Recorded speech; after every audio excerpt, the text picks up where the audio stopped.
Hello friends, আসসালামু আলাইকুম। আশা করি সকলেই ভালো আছেন ও সুস্থ আছেন। আপনি যদি মোবাইল ফোন ব্যবহার করে থাকেন, তা মোবাইল ফোনের জন্য আপনি তো ক্রোম ব্রাউজার অবশ্যই ব্যবহার করেন যে কোনো কিছু জানার জন্য, বা আমরা কোনো অ্যাপসের লিঙ্ক নামানোর জন্য আমরা সবসময় ক্রোম ব্রাউজার ব্যবহার করে থাকি। আপনি যদি ক্রোম ব্রাউজার ব্যবহার করে থাকেন, তাহলে এই ভিডিওটি আপনার জন্য জানা অত্যন্ত জরুরি। আর এটি আপনাকে 100% কাজে দেবে। তার আগে আপনি যদি আমার চ্যানেলে নতুন হয়ে থাকেন, তাহলে অবশ্যই SRBD ওয়ান চ্যানেলটি সাবস্ক্রাইব করে আমাদের সাথেই থাকবেন। তাই কথা না বাড়িয়ে চলছে কোন ব্রাউজার চলবে। কোন ব্রাউজার ওপেন করার পর আপনি থ্রি লাইন ডট দেখতে পাচ্ছেন, এখানে ক্লিক করার পর আপনাদের তিন ধাপে চলে আপনি নিচে চলে যাবেন। নিচে চলে যাবেন, সেটিংয়ে ক্লিক করবেন। সেটিংয়ে ক্লিক করার পর আপনি এখানে দেখতে পাবেন যে সার্চ সেটিং নামে একটি অপশন আছে। সেটিংয়ে ক্লিক করার সার্চ সেটিংয়ে ক্লিক করবেন। ক্লিক করার পর আপনি দেখতে পাচ্ছেন যেখানে একটি ক্যামেরা নামে একটি অপশন দেখতে পাচ্ছেন, ক্যামেরায় ক্লিক করবেন।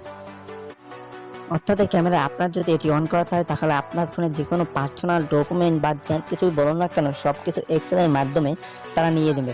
আর এক্সেলের মাধ্যমে নিয়ে আপনাকে ব্ল্যাকমেল করতে পারে। তার জন্য আপনি অবশ্যই এটিকে অফ করে রাখবেন। আর ব্যাগে চলে যাবেন। ব্যাগে চলে যাওয়ার পর আপনি নিজের দিকে নামলে আপনি দেখতে পাবেন অ্যাডস নামে একটি অপশন আছে।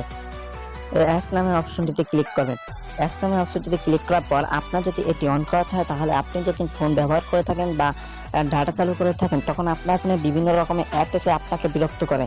আর আপনি যদি এটিকে অফ করে থাকেন, তাহলে আপনার ফোনে আর কোনো বিরক্তকর অ্যাড আসবে না, আপনাকে বিরক্ত করবে না। এরপর আপনি ব্যাগে চলে যাবেন। ব্যাগে চলে যাওয়ার পর আপনি প্রাইভেসি নামে একটি অপশন দেখতে পাবেন। প্রাইভেসিটি ওপেন করবেন। প্রাইভেসি ওপেন করার পর আপনি এখানে ডু নট ট্যাগ নামে একটি অপশন দেখতে পাবেন, সেটিকে ওপেন করবেন। অর্থাৎ ডু নট ট্যাগ মানে হচ্ছে আপনার যদি এটি অন করা থাকে, তাহলে আপনি যেখানে আছেন না কেন এই ক্রোম ব্রাউজারের সাহায্যে আপনাকে তারা খুঁজে বের করবেন।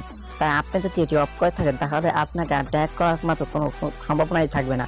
আর আপনি যদি আমার চ্যানেলটি সাবস্ক্রাইব না করতেন, তাহলে আমাদের চ্যানেলটি সাবস্ক্রাইব করে আমাদের সাথেই থাকেন। সকলকে অসংখ্য ধন্যবাদ।